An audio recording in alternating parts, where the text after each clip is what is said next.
So is my screen visible with the presentation? Yeah. Yes. Yes, you are. Okay. Yes.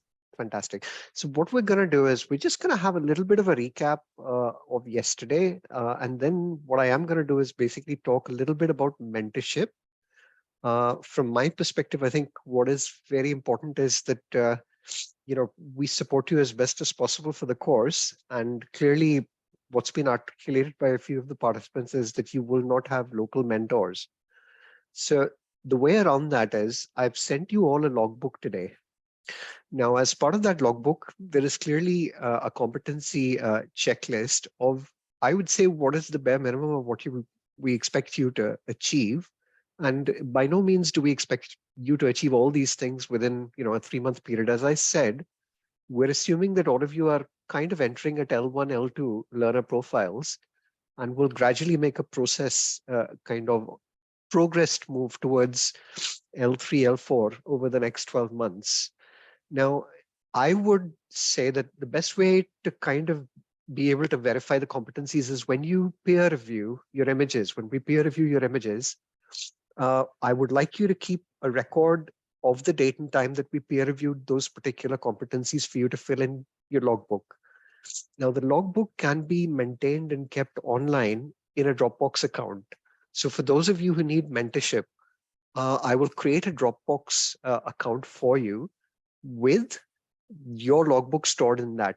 I would request that you download, fill that in, and upload to that particular Dropbox account. And what we do is that every 4 weeks, we'll go into that account and we will attest those competencies. So that is what we can do. I would also request very humbly that if you have got colleagues in your department who are able to mentor you and are able to kind of sign off competencies, that would be fantastic, because we do have about 35 people on the course. It's going to be a real challenge doing this for everybody. So I think your help would be very, very, I would say, important for me.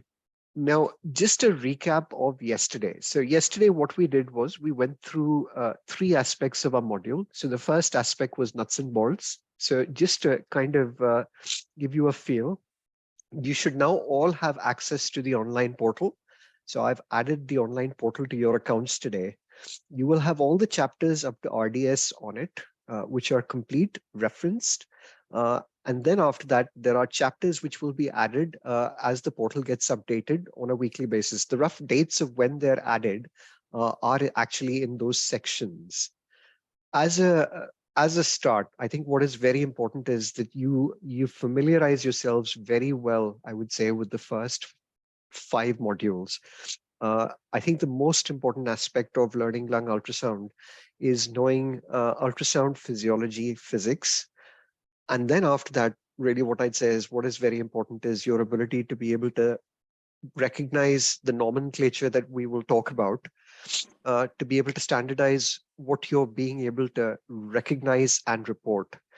And today's talk will basically cover how we standardize that. So there are 2 standard protocols described in the literature, both of which I've forwarded to you. The first one is by Jing Liu. He is probably the father of neonatal ultrasound medicine, and has produced probably the largest number of publications that you find in the literature on the subject. But there's also an endorsement by Curipa, and I would really strongly recommend that you read those articles. But what they do is they give us a standardized approach to how we scan. More importantly, also gives us tips on how we prepare the baby, prepare the machine, and importantly, standardizes what we describe in nomenclature as standardized terminology. So are there any questions from yesterday about anything that anybody wanted to ask me before we move on?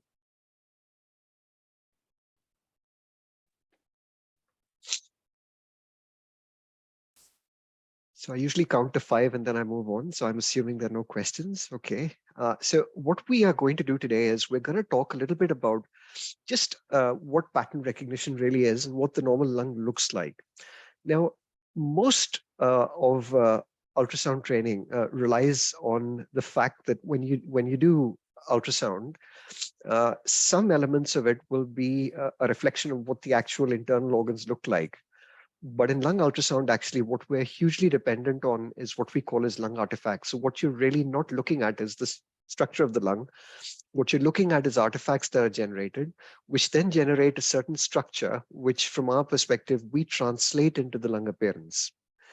Now, this is just a normal lung profile in a neonate with a pleural line that's clearly visible. And what you can see is this pleural line, when ultrasound waves come through, produces reverberations as you go deeper into the lung.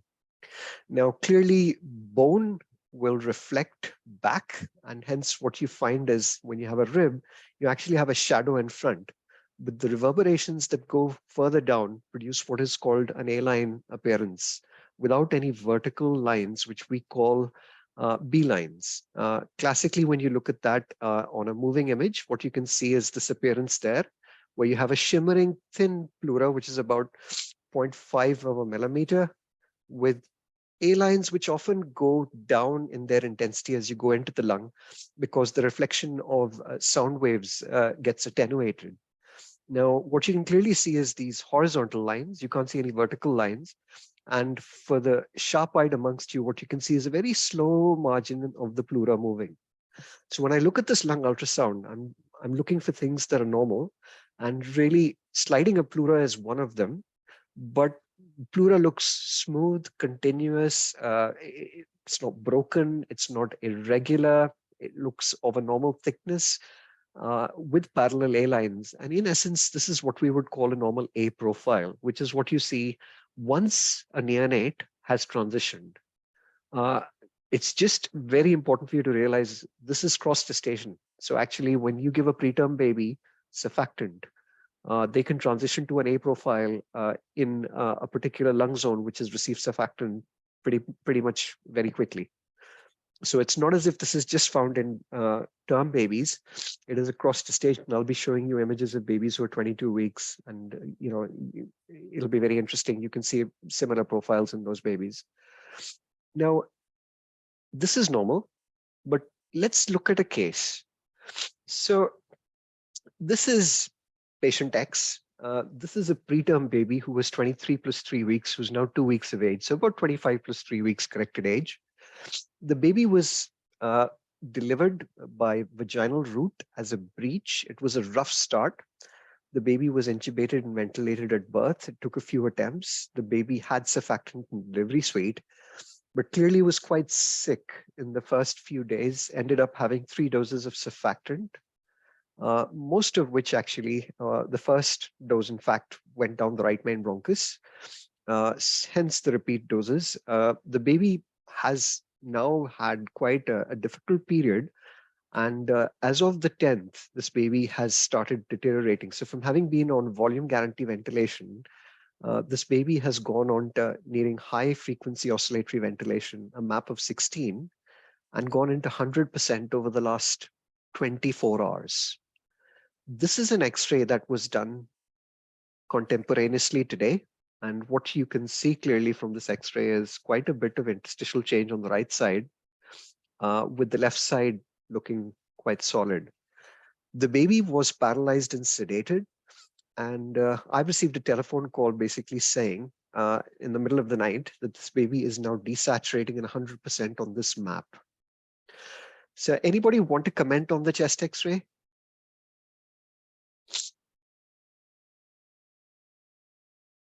Jaskaran, would you like to comment on the X-ray?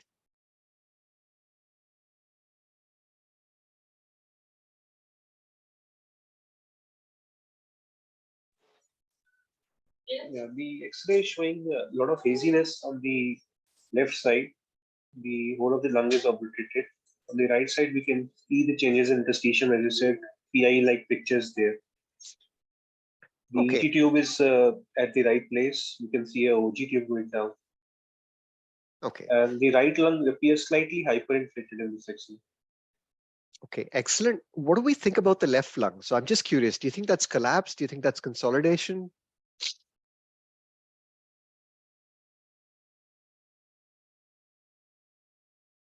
Anybody? Doesn't seem like a collapse because we can see some aeration. There's no much of media channel shift also on the left side.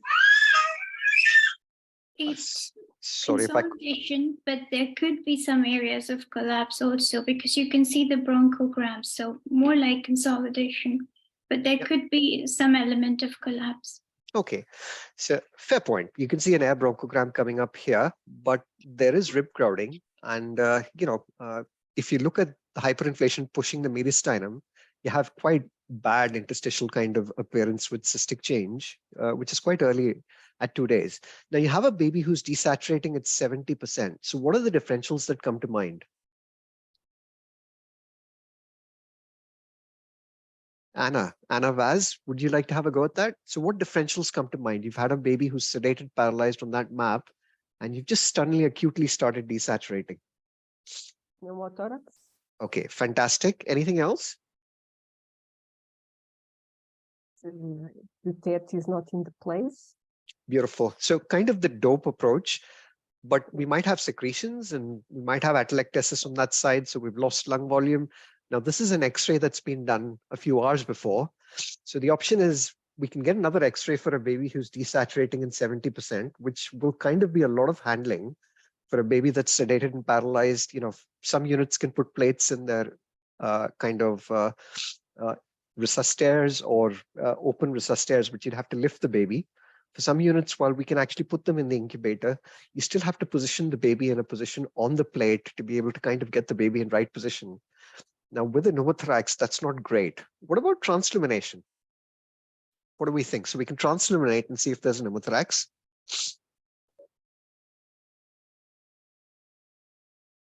I'm not doing that. I don't know. Sure, no problems. So what I'd say is that, Kirti's Would you coming. also consider pericardial effusion if it's like a sudden thing that has happened and there is a long line going deep into the RA? Yes, that's a fair point. What I'd say is that common being common, I would think of this X-ray and an acute deterioration and I like to use the kind of airway breathing circulation approach. So airway means, is my tube in the right place? Have I got enough wobble? Can I confirm air entry? I could put some end-tidal on and do that, check with some IPPV. Breathing wise, I will examine, there may be an asymmetry in air entry. My worry about transillumination, and we use transillumination in this baby, is that it did transilluminate on that right side. Now, I'm kind of stable. My pulses are palpable. I've got a decent blood pressure, So the question from my perspective is, I could stick a needle in that side to treat this baby for the saturations, but this baby does have quite a bit of interstitial change with air in it. And, clearly from my perspective, an extremely preterm baby with quite immature skin can sometimes show mild transillumination. What I am going to confess is this baby didn't light up like a bulb that you see with a tension pneumothorax. So again, the options are we can do a chest X-ray or we can do a lung ultrasound. So first of all, just to say, if you look at the right side, a lot of interstitial change. It's really, really worse in the right lower, right middle, and lateral zones, and the left side is completely wiped out. So what we're going to do is we're going to start with the left side.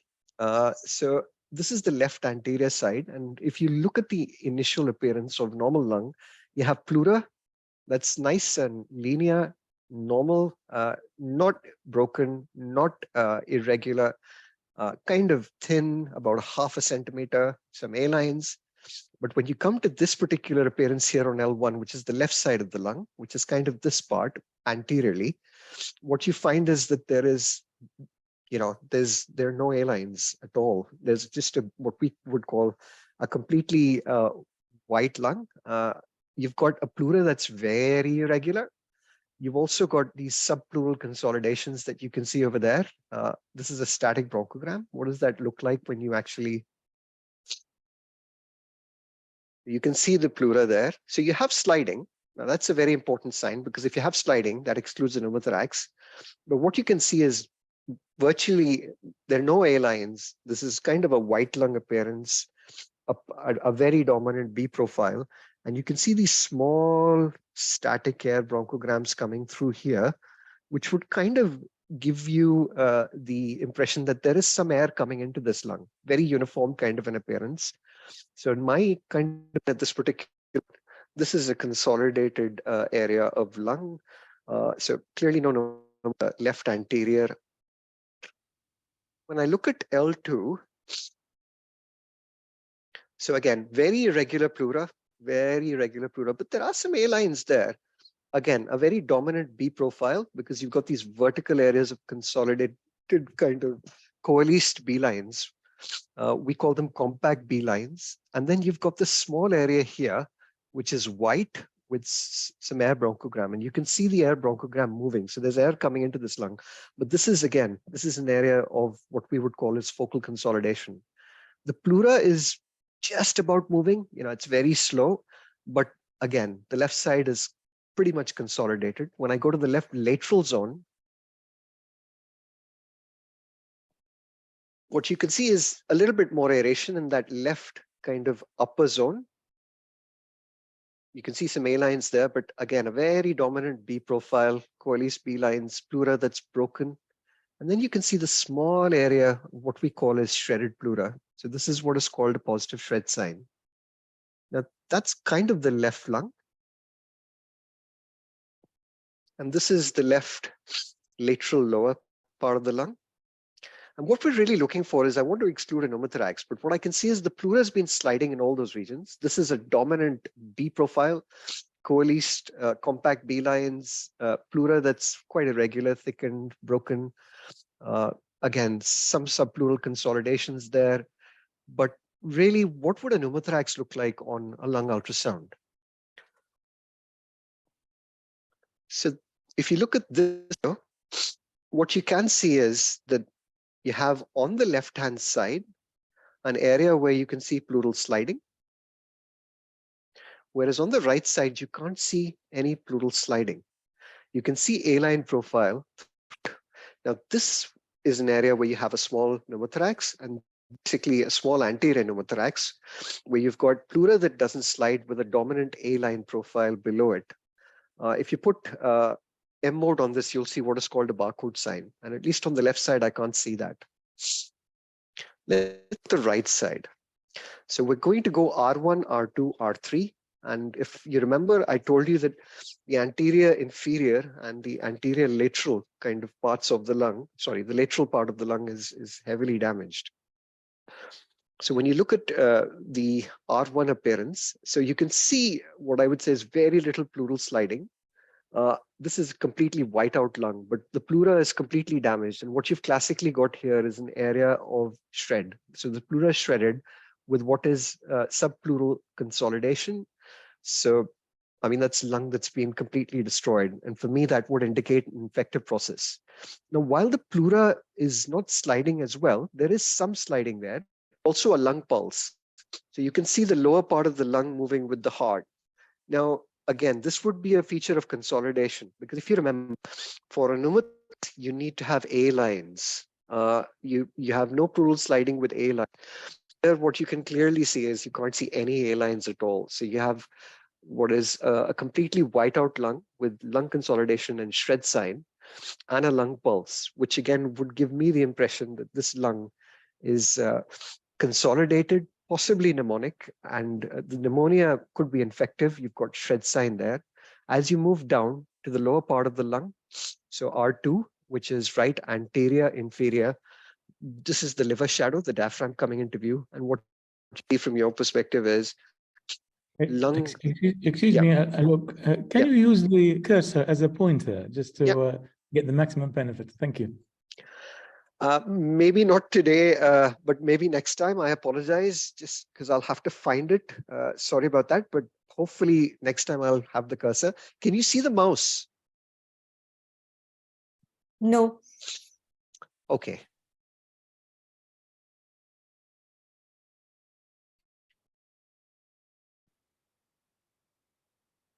So in this still video, there is a pleural margin over here. Can you see my pointer at the top, or you can't? No, Alok, we can't. No, Okay. we can't. Okay, let's try and see if we can sort this out.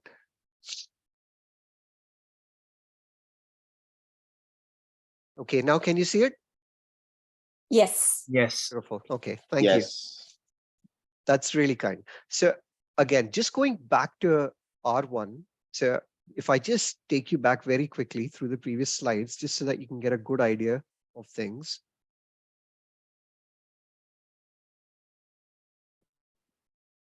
So this is the pleural line that you see over here. And the pleural line basically is showing sliding. It's very, very slow. But what you've got is the classical A line profile. There are no B lines. Some people may think that's a vertical B line. Actually, that's probably a comet tail. It doesn't go all the way to the bottom. I'll explain all of these terminologies, but this is what you call a normal lung profile in a neonate. Now, if I look at the X-ray, as I've described, the right side of the lung is what is really damaged. But really, the question from my perspective is, did you have consolidation with a collapse on the left side? And really what I'd say is that for me, you've got an air bronchogram, which is clearly demonstrated in this kind of video. And these are static air bronchograms that you can see over here.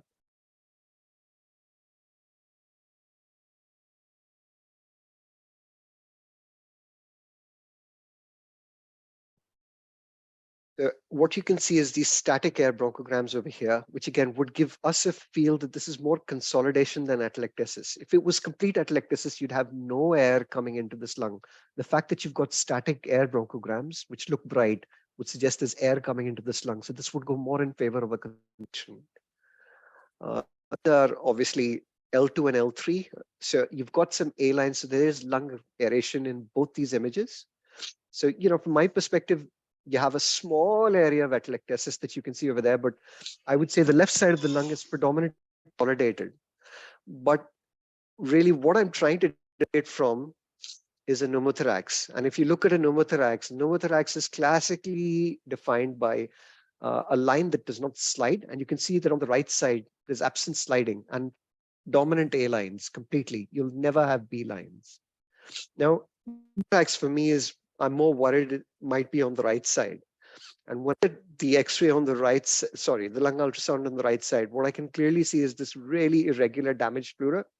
And below this irregular damaged pleura, there is what we call an area of complete shredding of the pleura with a subpleural area that looks hypoechoic. This is what we call as classical shred sign. And it's a sign seen in infective pneumonia. So again, as I said, when you look at the right anterior inferior part, it gets worse. And clearly here you can see it's really bad. And when you come to the lateral part, which is R3, the pleura is completely destroyed. There's no pleural sliding, but there is a massive area of cavitation here, which basically reflects what is a big shred sign. There are also these subpleural, I would say, air bronchograms that you can see over here, which is static. These are all signs again. So we would define this as a consolidation at this particular point, but with significant areas of breakdown and kind of infective pneumonia. Now, what is important is the difference between static and dynamic air bronchograms. So actually, static air bronchograms don't move at all, and dynamic air bronchograms move. So when air goes in and out, or fluid for that matter, air looks bright, but you can clearly see what dynamic air bronchograms look like. And in this particular kind of field, I can't see any dynamic air bronchograms clearly. But if you go back to the X-ray, my clinical conclusion at this particular point is I can't see a pneumothorax anywhere. What I can see is a lung that's quite heavily destroyed with an infective kind of a pathology. Now, for me, the key question is this baby on antibiotics? So cultured started on antibiotics at this point of time, pneumothorax. And really, the changes that we made on ventilation were actually going up on the map to recruit lung because of the left lung being quite consolidated. But more importantly, nursing the baby right side down so that we could actually keep the baby from getting further lung damage and interstitial air into that right side, very similar to how we would manage PIE. And within a period of about 60 minutes, we had the baby with saturations of 90%. I did not do a chest X-ray. And I think what I would try to emphasize through this presentation is how useful a tool lung ultrasound can be in excluding certain clinical diagnoses that need acute treatment like a pneumothorax. But more important, it can also give you an idea about lung condition, alter how you treat a particular condition. So this baby had Klebsiella on its ET secretions and a CRP that has risen. And clearly from our perspective, we've been able to make that diagnosis without a lot of handling. Now, just to give you an idea, I finished that lung ultrasound in under 2 minutes. So really what I'm doing is capturing the areas and reviewing those images on my screen. So a very short period of handling for the baby. So what I am now going to do is take you through the chapter on standardized protocols in lung ultrasound. And what I would say is that if you take any diagnosis, and I'm just taking neonatal RDS as a kind of diagnostic kind of condition, you need to standardize how you're going to do the scan. And the reason for that is every aspect of it means that standardizing it helps you deliver what I would say is accurate clinical details, an accurate clinical report, optimized, good, high quality images with a view to minimally destabilizing a baby, making sure the baby doesn't become hypothermic or develop hypoxemia. And that means that you need to use your machine well with the most appropriate probes, scanning the right regions, and preferably, I would say, at your learning stage, focusing on anterior and lateral regions. But I would say by the time you've kind of gained the skills to do proper lung scanning, there's a standard protocol about how and what regions to do.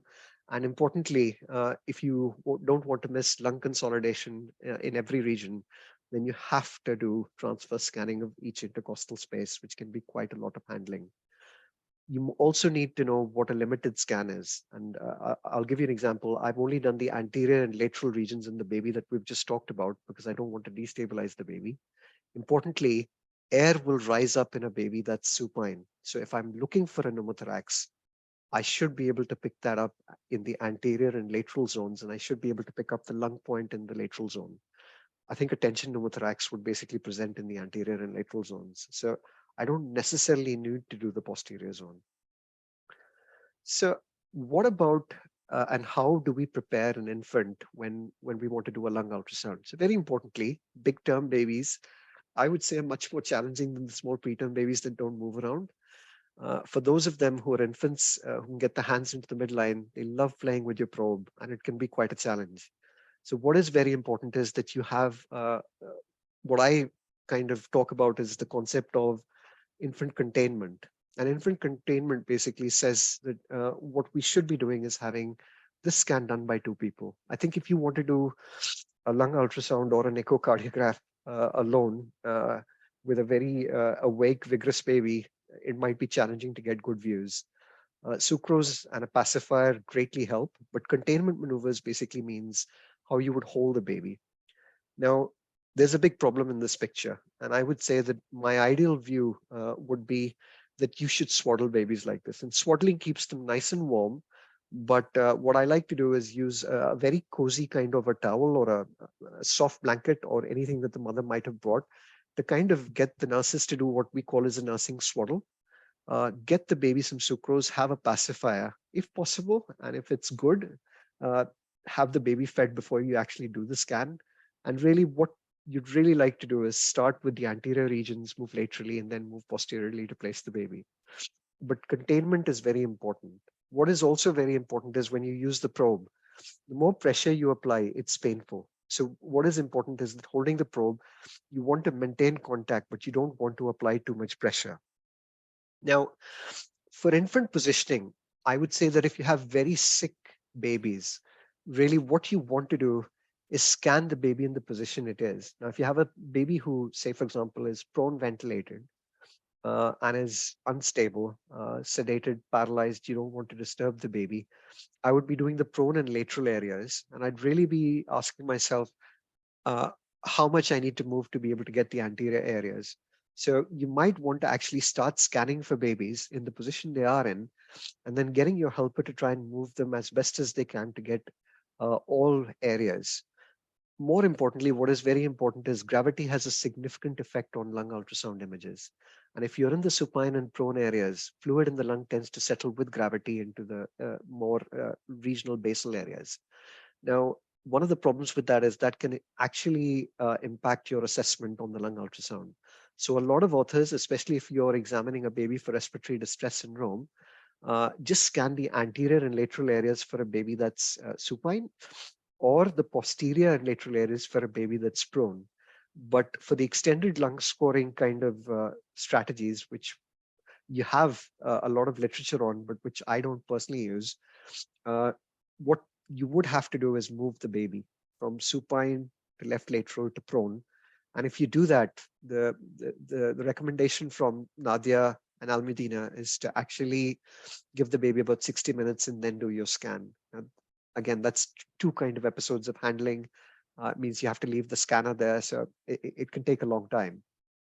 Now, sedatives. So just again, what you really want when you're doing your lung ultrasound is a breathing baby where possible. Breathing really helps. It helps optimize the position of the baby's drool sliding, and that you can see it much better.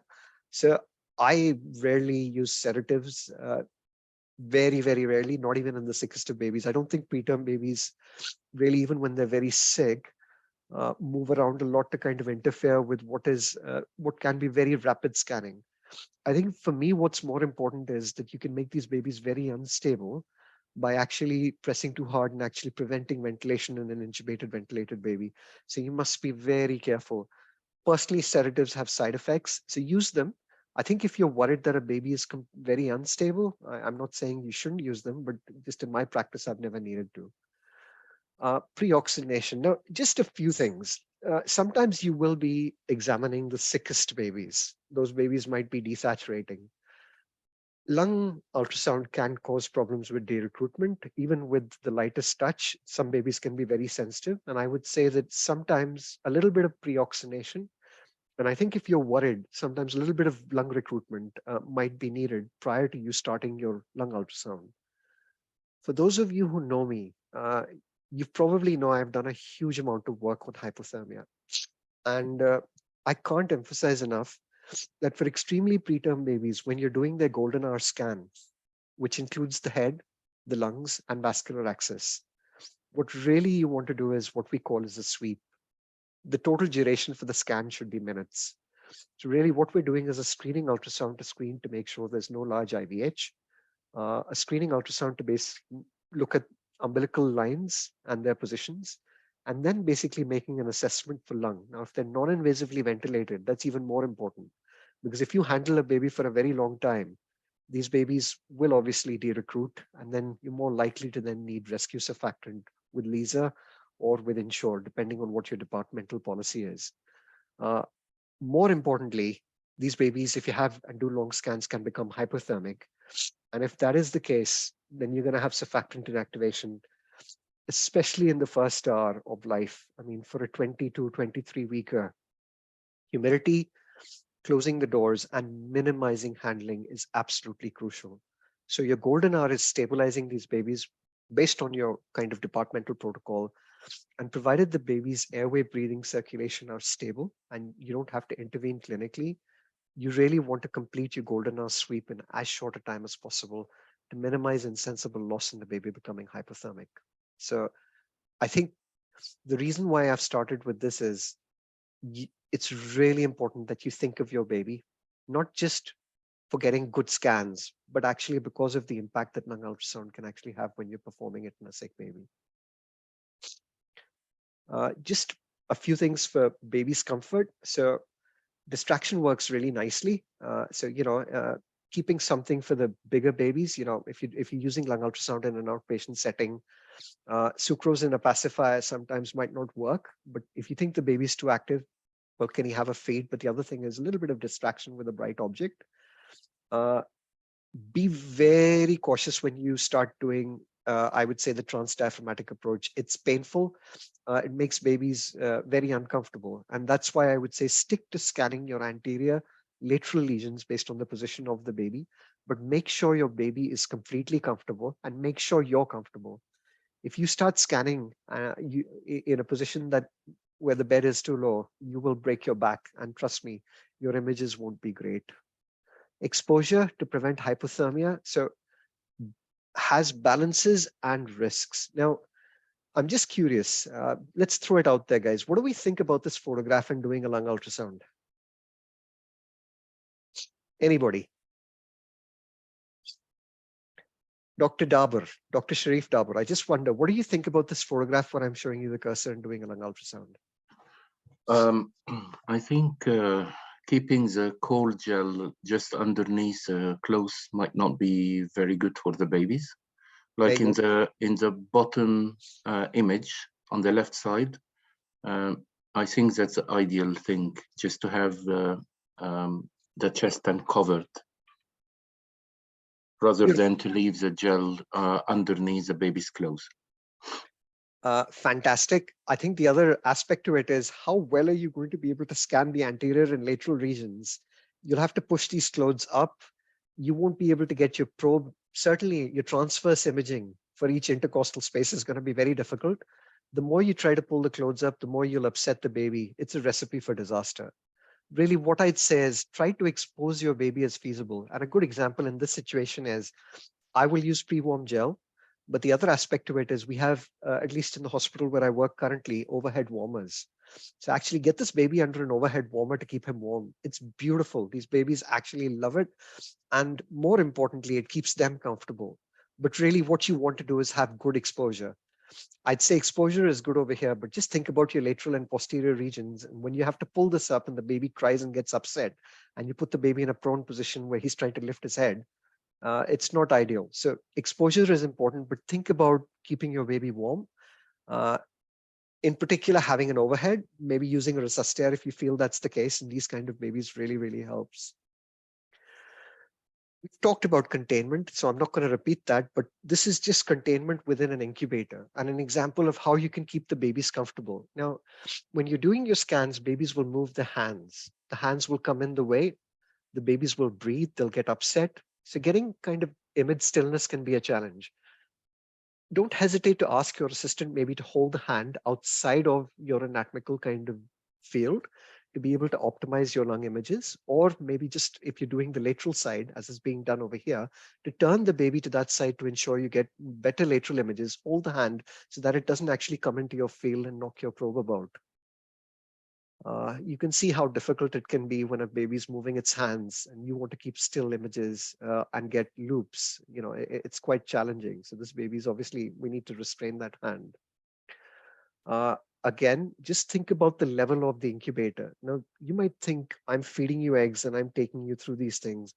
I cannot emphasize how important this is. Your comfort and how you scan produces the best quality images when you're comfortable and the baby's comfortable.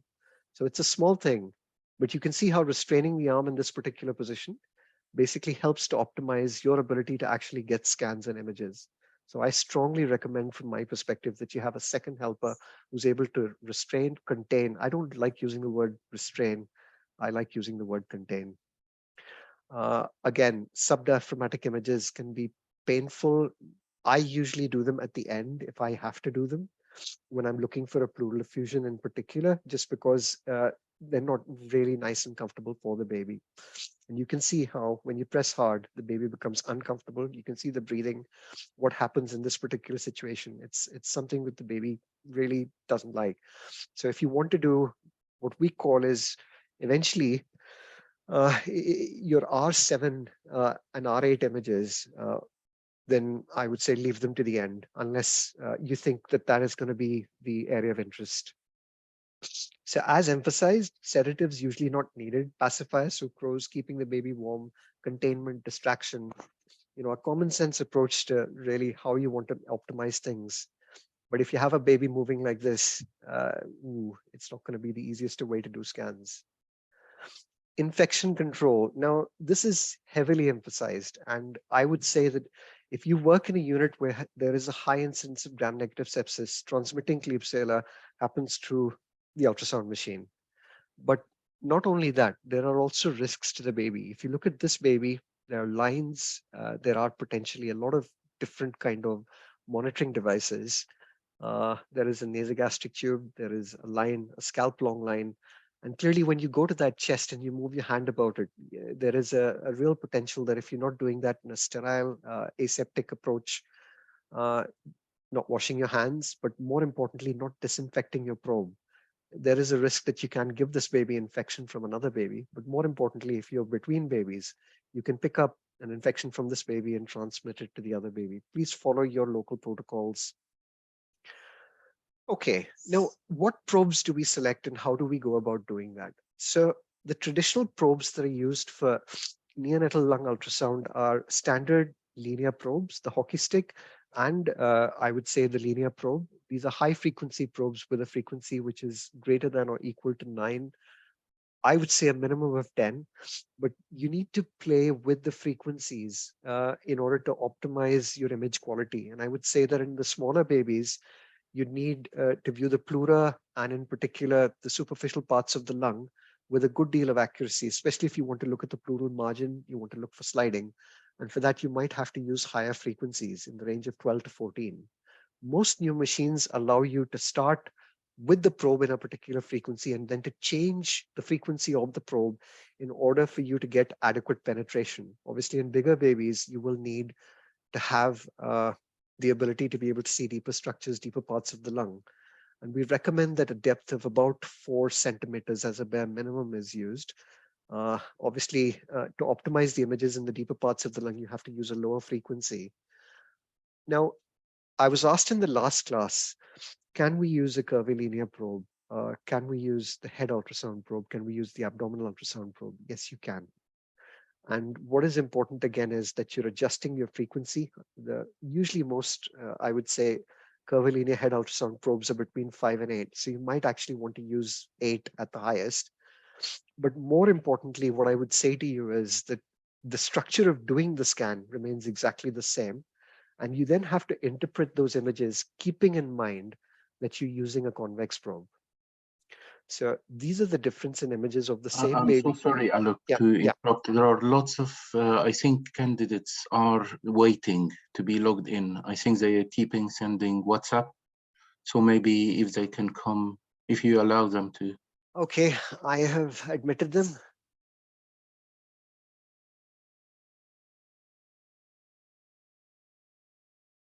So if you could just mute yourself, just a humble request, guys.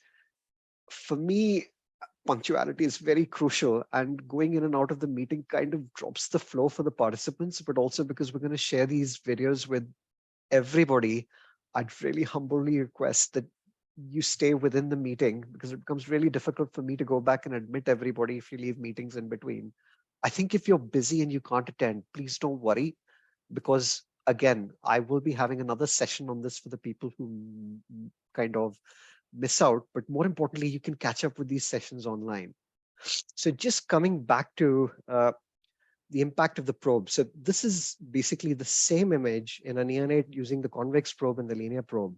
And what you can classically see with the convex probe is you can see a pleural line that looks very thick, but a dominant A profile. There are no B lines. But actually, when you use the linear probe, what you can see is there is clearly a B profile in the upper lung field with an A profile in the lower lung fields.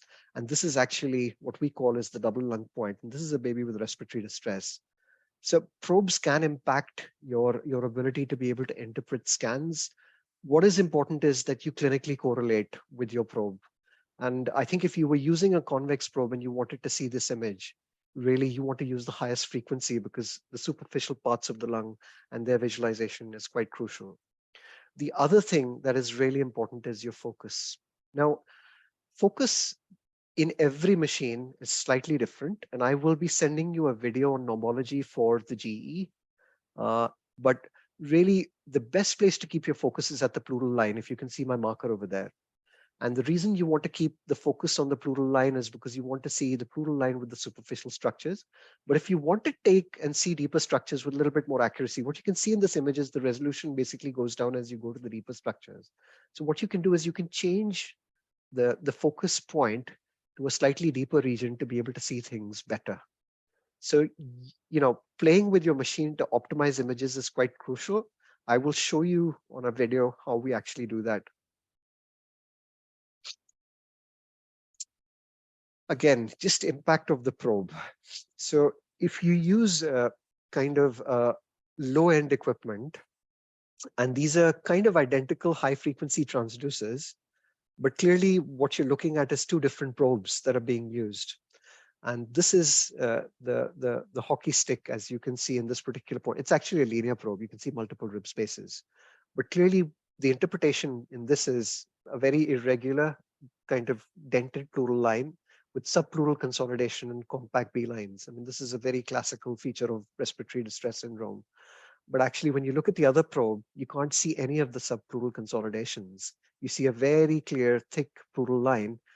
And this is what you call white lung with no compact V lines. Now, this is more in favor of transient tachypnea newborn.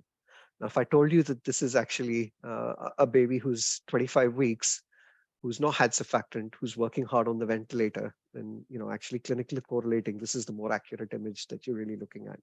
So there can be an impact of the probe. I think the reason I'm highlighting this is if you're doing serial scans, you want to do a pre-post surfactant scan, and you've done a scan and your colleague does a scan and you use different probes, you might actually get different interpretations based on the scans, which then kind of create confusion. So where possible, if somebody's used the hockey stick or the linear probe, stick with it. If you're kind of using and you don't have either of those available, go with the convex probe with the highest frequency, the abdominal probe, or the head ultrasound probe. Again, just another image which basically shows how frequency can alter things. So we just, when you look at image A, using a linear transducer, you're kind of using a frequency of 8 at this particular point. And the focus, from your perspective is predominantly at the level of the pleura. Increasing your frequency actually starts revealing elements of subpleural consolidation that you can't see over here. So this is an extremely preterm baby. This is a baby who's about 24 weeks. So these are babies where you will need higher frequencies. So don't hesitate to increase your frequency to try and achieve, and then clinically correlate. I mean, if this baby is in 50% oxygen after surfactant, clearly there's a worry the surfactant hasn't created much change. So if that's the image you're getting with your probe, it doesn't add up. So I cannot emphasize enough how important clinical correlation is at this particular point of time. Okay, now probe plane positioning. So when you do scanning, scanning is done in 2 different ways. So the first way to do scanning is what we call as perpendicular scanning, where you hold the probe perpendicular to the thorax and pretty much in contact with the thorax, and you'd be scanning the anterior, lateral, and posterior regions. But then if you wanted to scan each individual space, intercostal space, and a good example is like posterior consolidations or a posterior pneumonia, if you look at the Blue protocol and the PLAPS protocol, which I'll talk about later, can be easily missed if you just do the anterior and lateral regions. But again, clinical correlation will tell you when you need to do that. But scanning each horizontal intercostal space needs parallel scanning, and they will give you different appearances. So this is perpendicular scanning for you, multiple ribs seen in this particular space. In an ideal world, what you really want to have is at least 3 rib spaces visible in your transverse field when you're using the hockey stick. If you're using a linear probe, as they've used over here, that's a long probe. I mean, in an extremely preterm baby, it'll cover your entire lung field. More importantly, what I would say is that really, once you've scanned the regions, you need to label them. But when you look at parallel scanning, really what you're going to have to scan is virtually 12 regions anteriorly and posteriorly, which is quite a bit of handling for the baby. So not everybody recommends that you do parallel scanning unless clinically indicated. But in that, what you see is a normal rib, one space with a pleural line. And again, you'll see A lines or B lines depending on what the appearance is. But just remember, you're looking at one cut section of a very small part of the lung, as opposed to perpendicular scanning or longitudinal scanning, as it's called, which looks at significant portions of the lung in different areas. So we'll give you a lot more information. A standard protocol in this situation is to start with perpendicular scanning first. And what I normally recommend is that you start and you scan the position in which the baby is lying. So say, for example, if a baby is prone and you were to start your scanning, what I'd say is, why move the baby supine? You'll have to wait for a little bit of time for gravity to take its effect for you to get real images. So actually, you might want to start your scanning, which is perpendicular scanning, by actually doing the posterior and lateral regions first, then turn your baby, if clinically feasible, to a supine position, wait for a bit. Recommendation is usually 30 to 60 minutes, and then actually complete your anterior regions. But what you're looking to do is basically do those 3 regions in an upper and a lower half, so that you've got the upper posterior, lower posterior, upper lateral, lower lateral, and then the upper anterior, lower anterior. And you're going to do right and left sides. So that is called a standardized 12 region scan. These are the appearances as you will get on perpendicular scanning. So as I've described to you, the regions to scan in perpendicular scanning are the 12 regions, which basically you should be scanning as a matter of routine, provided it is clinically feasible for you to do that and the baby is stable. Now, the 6 region scanning, which I will subsequently talk to you about, is done in babies who are extremely small. And that's because if you're using, say, for example, a linear probe, you'll pretty much get the right upper and the lower regions by using a linear probe. Similarly, the lateral region and the posterior regions. So that basically means you're just doing right anterior, you're doing right lateral, right posterior, and similarly on the left side, and you scan 6 regions. A rough cutoff, and I'm not saying there's any evidence for this, is actually using a weight cutoff of about 1500 grams. Now, probe orientation is also very important. So as you can see in this particular image, the hockey stick, this is the marker. It's always oriented towards the baby's head, cranially. So it's really important when you're doing these regions that you don't have this upside down. So probe orientation will always be towards the baby's head, whichever region you're actually scanning. When you're scanning and you're doing what we call as parallel or transverse scanning for each individual intercostal space, the probe position and marker is always towards the right shoulder. So really important that you keep to those probe markers. Markers usually displayed on that corner up there. A good rule of thumb is you can actually just press lightly on that, and that'll tell you whether your probe marker is oriented appropriately or not.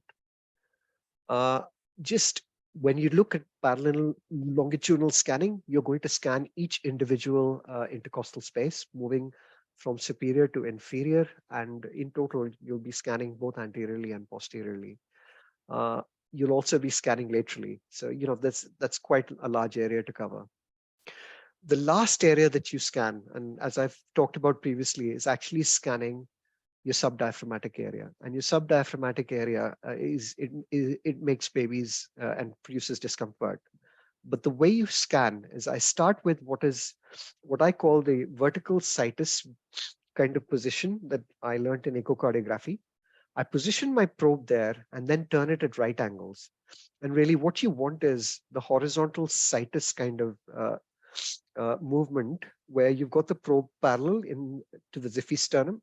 And then what you're going to do is angulate it to the right and angulate it to the left, positioning it upwards towards the shoulders so that you're giving a little bit of tilt. And you're using basically what are the liver and the lung. Sorry, my apologies, the liver and the lung interface to kind of look for what we call as pleural effusions. That will be on the right side. On the left side, you'd be using the spleen. But a good example for you is that when you're in the position of being in the xiphoid process, so if I go back to this image, really you're holding it horizontal, marker towards, again, what I would say is very important from my perspective, that you angulate the probes inferiorly, and you use the liver and the margin of the diaphragm to try and get your interface. So when you look at the liver and the situs view, you see what is the IVC, you see the aorta, and you see this is the diaphragmatic margin that you see over here. And then what you see over here is the diaphragm. So you're just angulating the probe, if I describe, towards the right and the left, pointing towards the shoulders. I will demonstrate it to you on video. But what you really pick up in situations like this is lung consolidation and pleural effusions. And often, I would say to you, even normal lung sometimes gives you the liver-like, tissue-like appearance. And that is basically called mirror artifact. It doesn't always mean you have a consolidation. Lung partitioning, again, just for smaller babies, where you're using a linear probe as opposed to a hockey stick, you basically get the entire lung field, anterior, lateral, and posterior. And when you look at the entire lung field, anterior, lateral, and posterior, you kind of get the entire upper and lower lung fields just within that single image. So in extremely preterm babies, the regions become too small, and rather than dividing them into 12 zones, we actually use just what is a 6-region method of right anterior, right lateral, right posterior, left anterior, left lateral, left posterior. If you're working out lung ultrasound scores, you will have to divide the anterior region into an upper and lower, and then do the lateral as one single region if you're using Bratt's methodology. But I would say that what you need to do is you need to first establish amongst your colleagues, when you're doing lung ultrasound, what approach you want to take. Very important that when you decide that you take either the 6 or the 12 region approach, that you stick to what gestations or weights you're going to do it above or below, and that you adopt a pragmatic kind of an approach to how you do it. In extremely preterm babies, the hockey stick has a very small footprint, so you can still see the upper and lower margins. But for anything under 700 grams, I would say you see the whole of the lung fields, even with the hockey stick. Just be pragmatic about this. Now, I just want to talk about standardizing terminology and how we will be talking about your peer review. Now, if you're using a 12-region method, as you can see, when I described the initial case, I use standardized terminology to describe my lung areas. And if you look at the lung areas, the right upper anterior is R1, the right lower anterior is R2, the right upper lateral is R3, the right lower lateral is R4. And how do we get these demarcations? So really, you're dividing the baby's chest by a parasternal line, which is just 0.5 centimeter adjacent to the sternum. So if that's the suprasternal angle of Louis, you draw a straight line. This is just a line that's adjacent to it. But the anterior zone, the lateral margin is defined by the anterior axillary line. And the lateral zone is defined as the area between the anterior and the posterior axillary lines. Then it's a line at the level of the nipples, which basically divides them into upper and lower zones anteriorly. And similarly, if you draw that line, at right angles into the lateral zone, you basically divide them into upper and lower zones. Again, posteriorly, really what you want to follow is that line, the internipple line posteriorly. Now, be pragmatic, guys. I don't expect you to draw a map on the baby's chest. We certainly don't want to have a kind of a permanent marker going down the nipple line all the way to kind of make sure that you get. I think what you really need to do is be and judge very well that you're getting a reasonable amount of what I would say is the right upper anterior, right lower anterior. And if you're above the nipple, that should be relatively easy. Below the nipple should be relatively easy. Again, laterally, it shouldn't be difficult for you to get that. What is really good is that when you take the lower regions, anteriorly, laterally, and posteriorly, you start seeing the diaphragm in big babies. So if you see the diaphragm, you can be relatively assured that this is one of the lower regions. But if I see the diaphragm in one of your upper regions in a big baby, I kind of wonder, well, have you really labeled it correctly? In small babies, like I said, if you're using the linear probe, you basically get the whole lung in one region, and that can be a challenge. But standardized terminology, and we will be using, to start off with, a slightly different approach while you're learning. But the expectation is once you're up and ready, is we use a 12-region method for everything that we describe. Which is basically longitudinal scanning of these areas to describe any pathology. And that when we report using this terminology. As I mentioned, when you work out lung ultrasound scores, and we'll go through this in great detail, what we would be doing is basically dividing the lung into R1, R2, and the lateral side actually is one whole zone. So basically the R3, R4 becomes one whole zone.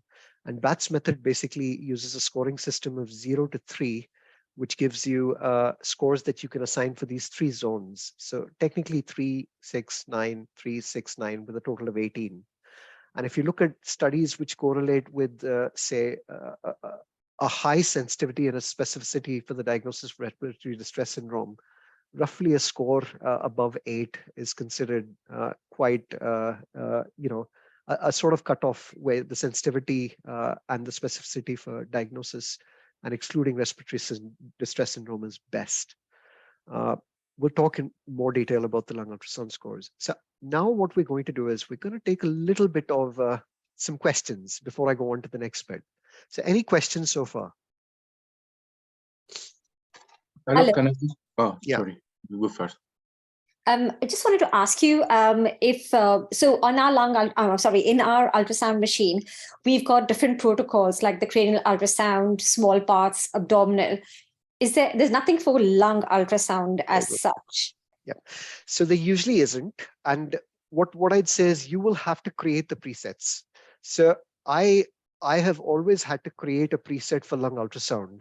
And a preset kind of means that when you adjust and do your first lung ultrasound is to get one of the techs in.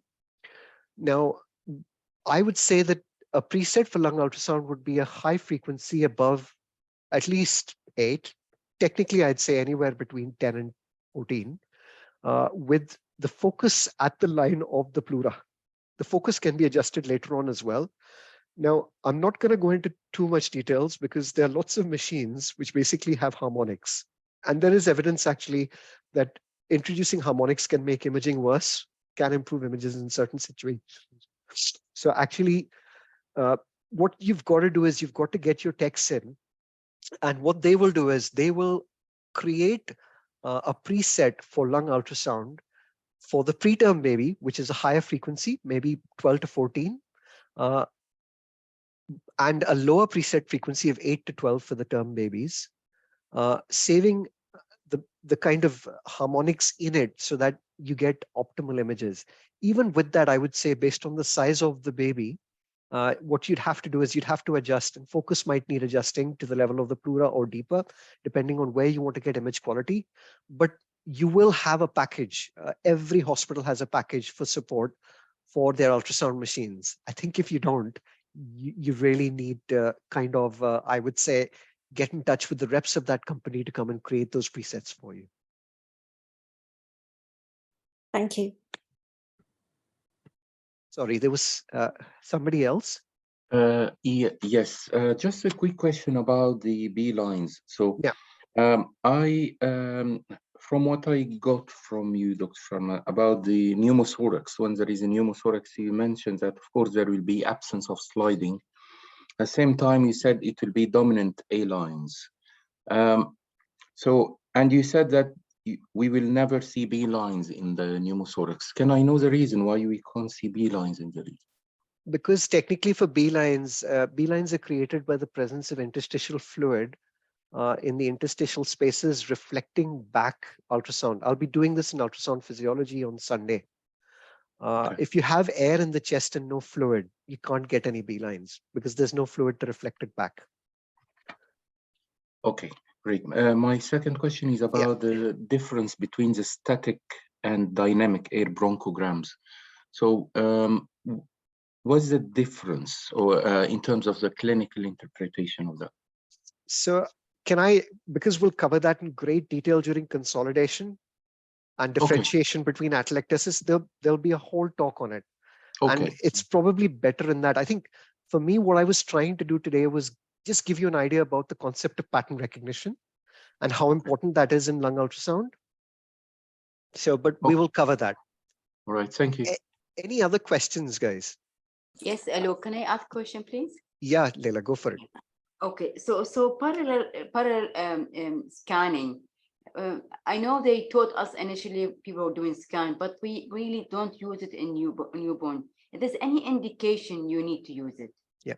So what I'd say is that most importantly, if you have a high CRP in a baby with significant respiratory distress, and you want to look for mnemonic consolidation or consolidation, then in that situation, if the consolidation is located in a particular intercostal space or posteriorly, transverse scanning might not pick it up completely. So I'm just going to give you an example, Leila. I'm just going to go back in this slide presentation, if it'll let me.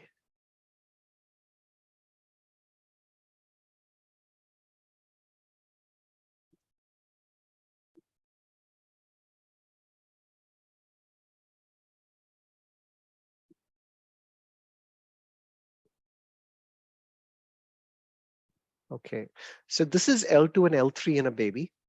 And I'm just going to play this out for you. So what you can see when you see this is very irregular pleura. You can see some A lines, but a very dominant kind of Coley's B-line profile. But can you see this area over here? Yes. This area basically it's a deep consolidation. Now I have picked this up. I am doing a transfer scan, but can you imagine if my transfer scan was in these 3 intercostal spaces? I would have probably missed this. Now this will be picked up if you're doing, I would say, scanning in each intercostal space, and you might actually see that it's much larger if you do that, much deeper. So, that is one of the indications. I'd also say that for a diagnosis of respiratory distress syndrome, the presence of subpleural consolidation is important, but you get deeper consolidations. And in particular, say if you treat babies, or if they have some kind of respiratory distress syndrome, which is mild to moderate or improving, you may not get subpleural consolidations, but you still may have deeper consolidations. Again, if there's an infective element to this, we can often have pathology which includes not just respiratory distress syndrome, but infection, which is causing consolidation. A mnemonic kind of a co-picture. So that is where I would say scanning each intercostal space becomes quite important. Transfer scanning becomes quite important. But I think we have to be very pragmatic. And I would say that history and examination, a 23-weeker scanning every space in the first hour as part of your golden hour kind of sweep, a lot of handling, you'll lose a lot of insensible kind of water from that baby. You'll be moving that baby quite a bit. And that's where I would say that when we come to kind of scanning protocol, the clinical indication for which you're doing the scan and the information that you hope to gather from it actually guide what approach I'm going to do in terms of scanning this baby. And it might be that I do not scan each individual intercostal space in that situation. Thank you. Thank you. The other thing, I look just for the lady who was asking about the preset. Yep. When we did the preset in our machine, we use the small parts. Yep. So I think, as I've said, the preset function for lung ultrasound, as Leila said, is usually not there, and you have to get the tech to come in. You can, if you ask your tech over the phone, change your settings to the settings that you need while you're doing a lung ultrasound scan, and you can save those settings if you know how to use your machine yourself. I've been taught how to do it by my tech. But what is very important is that learning these things really helps, because it means that if you want to save a preset for any other kind of a probe, you can actually do it in your machine without getting the text to actually come across. Any other questions? Keep it interactive, guys. We have time. Yes, I would like to that you repeat how to place the probe in the transdiaphragmatic view, and how is the shoulder a reference? So I think it'll be easier for me to demonstrate it to you when I show you a video, but it's really how you tilt the probe. So can you see me? Can you see me? Can you see my hands? No, we see presentation only. Okay, so I will make a video of that for you so that you can see exactly how the probe is oriented. It's about tilting the probe so that it basically angulates and points towards one of the shoulders.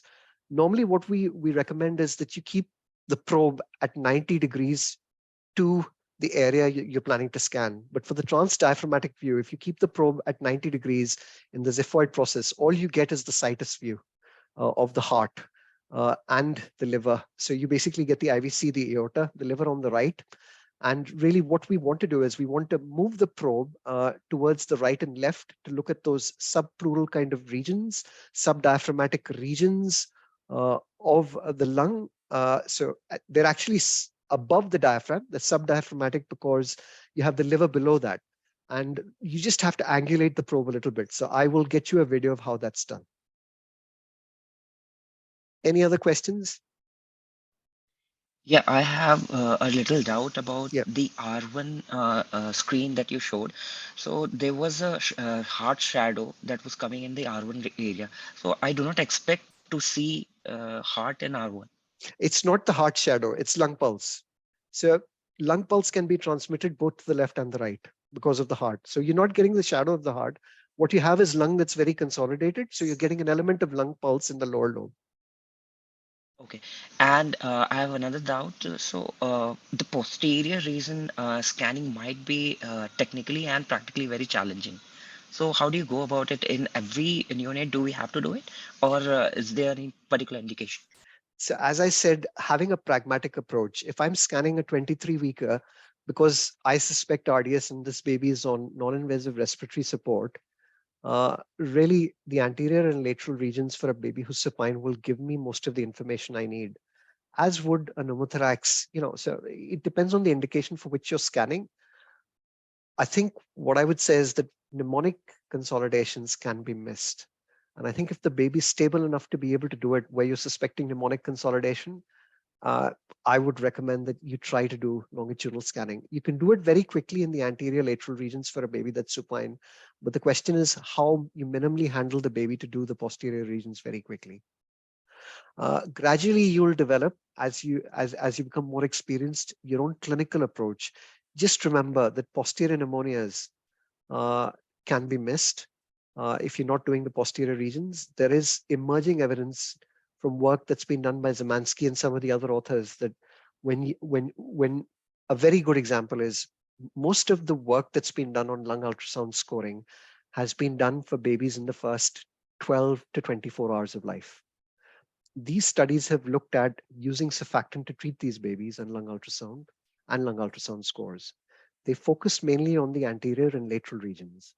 But what we know is that babies can have respiratory distress that is ongoing, evolution of BPD. They can have infective process pneumonic consolidation. If they're on the vent, they can have ventilator-acquired pneumonia. And these changes keep going on.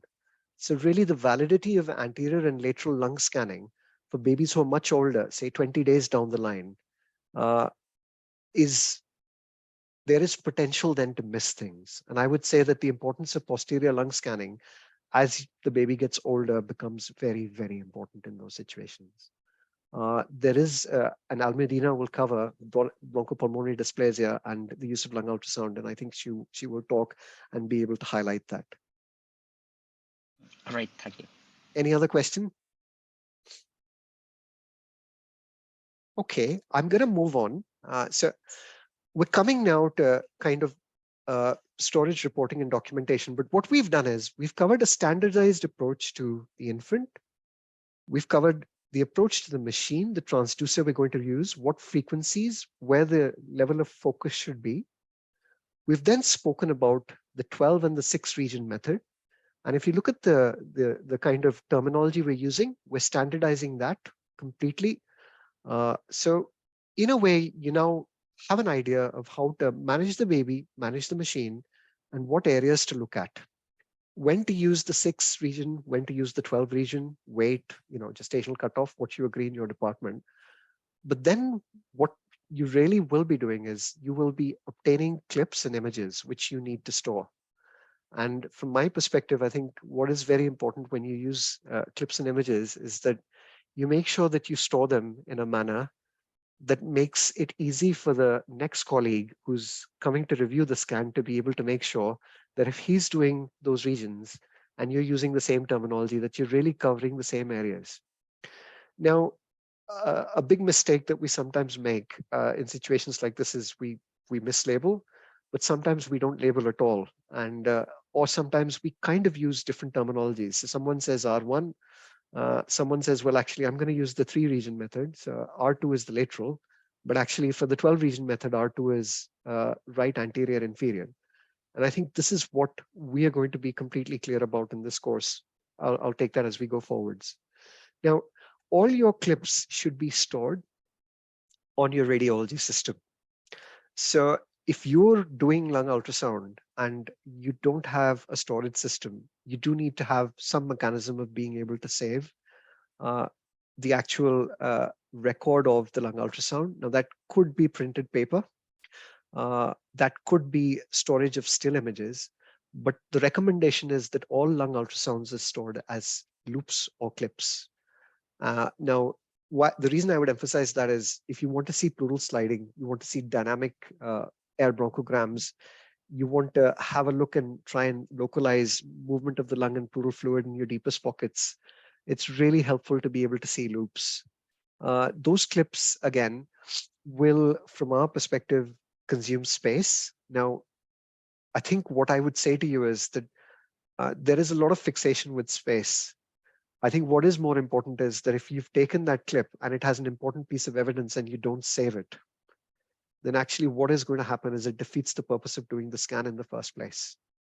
So for me, adequate storage means you're having and have got all the areas that you wanted to do based on the clinical indication. Most systems which currently operate paperless systems have got mechanisms for these images to be transferred into the electronic patient database. So in Southampton, where I worked, the images used to get transferred, but we'd have to actually open up Medcon to see them. And on PACS, we could not store loops. But actually, where I work at the moment, they have a fantastic system where you can see everything. You can store loops and you can store still images in the same kind of storage system. Most of these storage systems are backed up. So you can imagine the amount of space that's needed to actually create that imaging. And I think being sensible, I understand that's just not possible in some settings. But I think what I would say to you is that having no evidence is also not okay. So as far as possible, if you do not have a storage system for loops, try and store your images on printed paper as part of a paper record, if that's what you use, so that, say, for example, if you want to refer to them, they can be seen. But more importantly, your colleagues might want to repeat a scan and see progress and see the effect of treatment. And I think if they can't see the previous scans, that is not helpful. In terms of reporting elements, what I would say is that you need to agree as a department exactly what your standard reporting form has. There are lots of reporting forms, and if you go to the section on documentation and reporting, there's a sample kind of folder which has about 6 different kinds of reporting forms, and you can choose either. But from my perspective, as I mentioned to you in the first class, we have some homework every 4 weeks. Now, there is homework over here. And what I would like all of us to try and do is try and produce a reporting form by the end of these 4 weeks. Well, what do you think works for you? Why? And we'll have a session on kind of discussing the reporting form.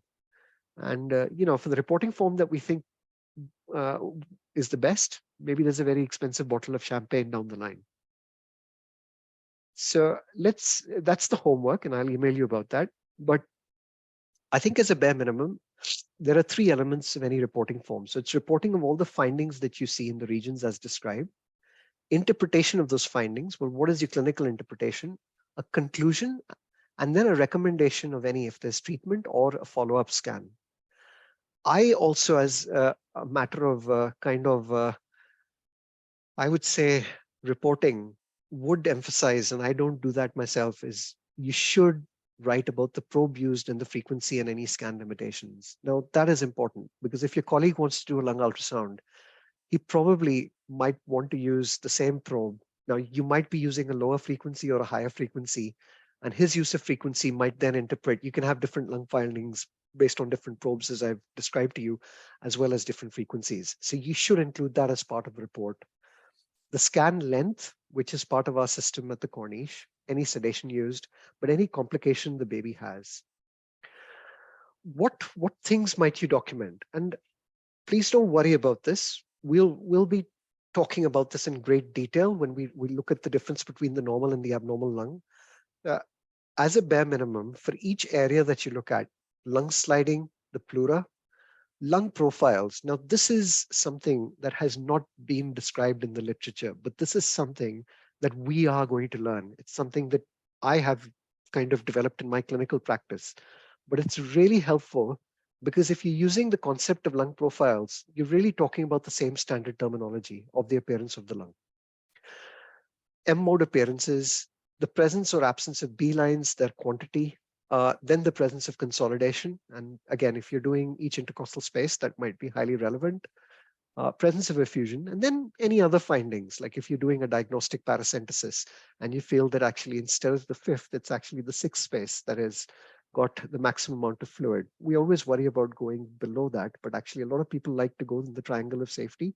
But actually, the reason for that is you want to avoid puncturing the liver. But if you've got an ultrasound that clearly shows where the liver is, and the 6th space has got the largest amount of fluid collection posterolaterally for a baby who's in supine position, then actually it might be beneficial to go in that space. So these are the things. In terms of nomenclature for reporting, this is the standard that we'll be using in our course. So the blue diagram that you can see on the right-hand side basically means that I would say that you're anonymizing everything, but when you peer review and share your images, and look, I don't expect us to see 12 images and every intercostal space. I think that's crazy. We'll probably be there all day. But what I would say is my expectation is that once you're completely familiar and up to speed with performing lung ultrasound, that your standard should be doing the anterior, lateral, posterior regions, longitudinal scanning, and doing the 6-region approach on either side, and describing these things as a bare minimum. But then when you come to reporting, it's the interpretation of these things that you report. You report for each region, and I'll share a sample report with you. But the conclusion then is, well, what is your clinical diagnosis? What do you think is going on with the lung? And then what do you recommend in terms of treatment, if any? I think having this kind of format is really helpful. And then you've got lots of really nice lung ultrasound reporting forms that are part of your training, which can be downloaded from the actual portal. What we're trying to do by actually creating a nomenclature for reporting is basically ensure that you scan all the lung regions and you can see all the relevant areas based on the clinical indication for which you're doing the scan. So a good example is if I'm doing a scanning for lung ultrasound score and I'm using Brath's method, actually I am going to do R1, R2, but for R3, R4, I'm only scanning the lateral region once. Now, if I'm using a lineal probe in a very small baby, that'll cover the whole of the lung field. So again, the indication for which I'm doing the scan is very different to performing a full lung ultrasound scan, minimizes handling, and it's giving me the information I need as opposed to using the 12-region approach, which would be a lot of handling, a lot of time in a baby who's extremely preterm and 23 weeks of gestation. So think about the indication for reporting, but be aware that if you're doing lung ultrasound scores, the nomenclature can change a little bit. Again, just to give you a little bit of a kind of an emphasis, I expect those of you who are learning lung ultrasound in the peer review phase, if the baby's supine, I don't want you to handle babies unnecessarily to kind of fulfill your training needs. So I'm really happy in the peer review to have a look at the right anterior, the right lateral regions, the left anterior and the left lateral regions. So if you kind of have 4 images of the 6-region method, I'm very happy with that.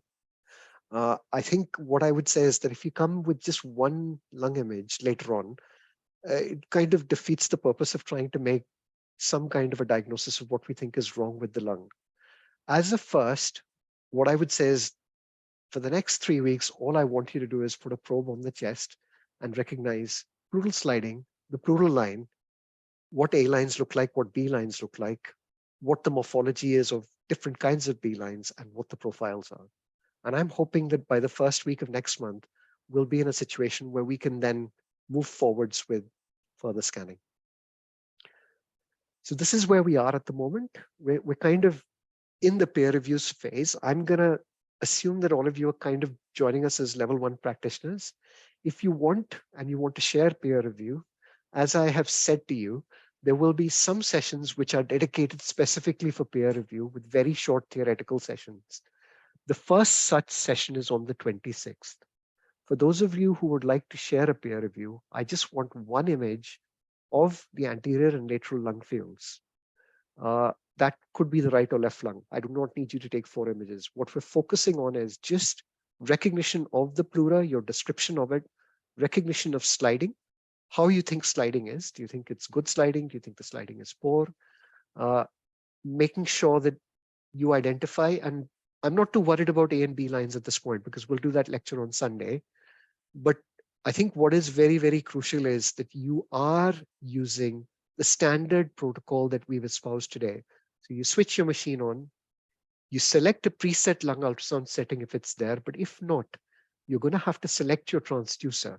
Now, in your transducer, what I would say to you is that a lot of preset settings include lung ultrasound, MSK superficial or vascular superficial. You can use those preset settings as well. The most important thing is you will need to increase your depth if it's vascular and MSK. MSK usually presets to a depth of about 2 centimeters. You really need to go up to 4 centimeters.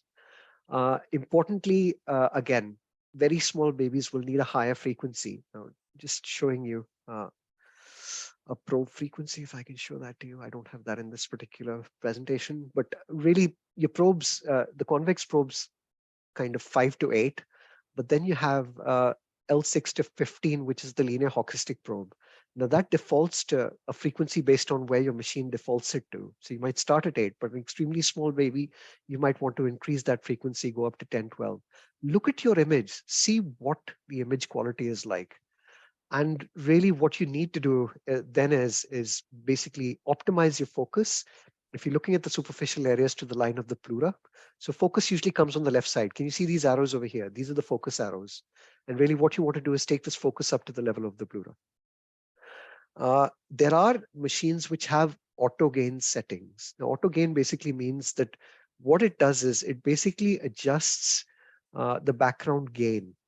Now, there is spatial gain and there is gain that is transverse gain. Each machine is different. In our machine on the GE, we use transverse gain. And I would say to you that you can use auto gain functions, but sometimes the auto gain function, if your probe is not in good contact, kind of defaults to settings which might not be optimum. So don't hesitate then to play with the gain. But more importantly, if you're using horizontal gain, your gain might be different in different segments. And to optimize the deeper structures, you might have to play with the gain settings on your machine. Again, I would say that if you have a particular machine and you're struggling with it, I'm very happy for you to write to me and say, look, I'm struggling with my machine. And what we might be able to do is arrange a bottom call for us to have a look at your machine and see how we optimize your settings.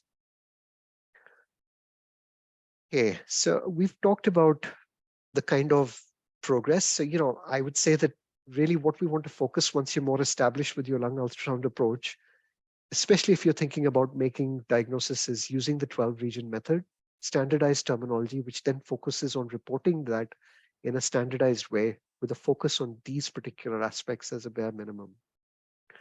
So that brings us near to the end of the talk.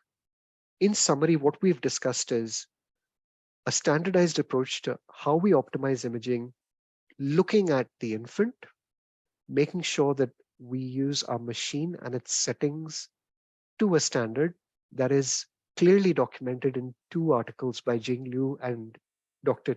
Kripa. I would strongly recommend you use them. And there is a video in the chapter on machine settings by Jing Liu, which also takes you through harmonics and spectral gain. And I'm going to be really honest with you, don't worry about them. Just start scanning. I think what is important from your perspective is that if possible, you get somebody from the tech team to come in and try and set your lung ultrasound machine to a preset standard. And really that should be done whilst you're actually examining and doing a patient. And the best way is if you can do a preterm and a term baby to try and optimize those settings. We've spoken about partition.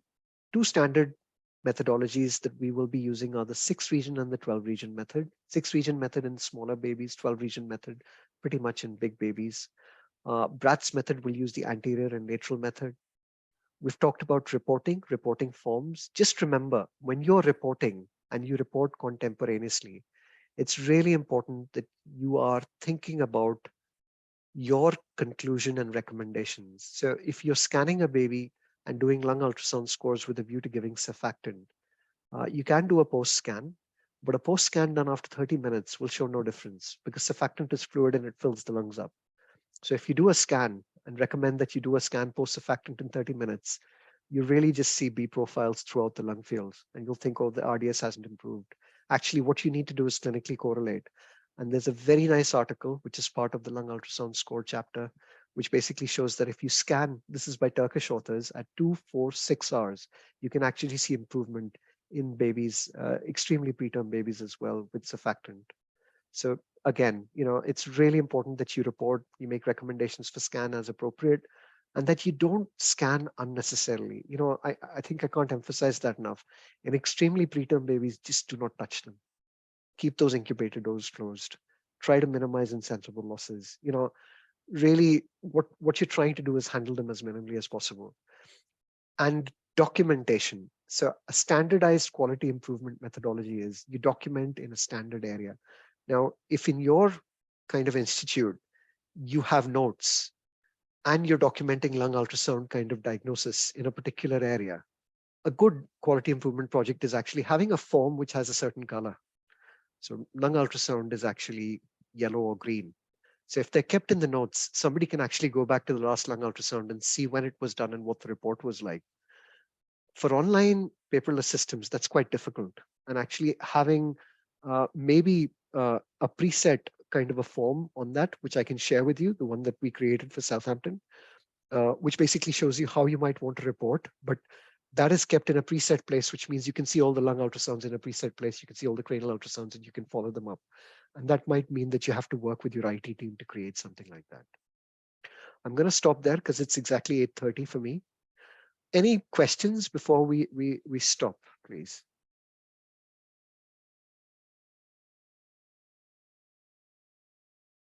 Would we be able now to see the content on the portal? Yes. So you should be able to see the. I can't see it. Okay, you should be able to. Everybody, I have added the lung ultrasound portal to everybody's individual account. If you can't see it, just email me. Okay. Any other questions?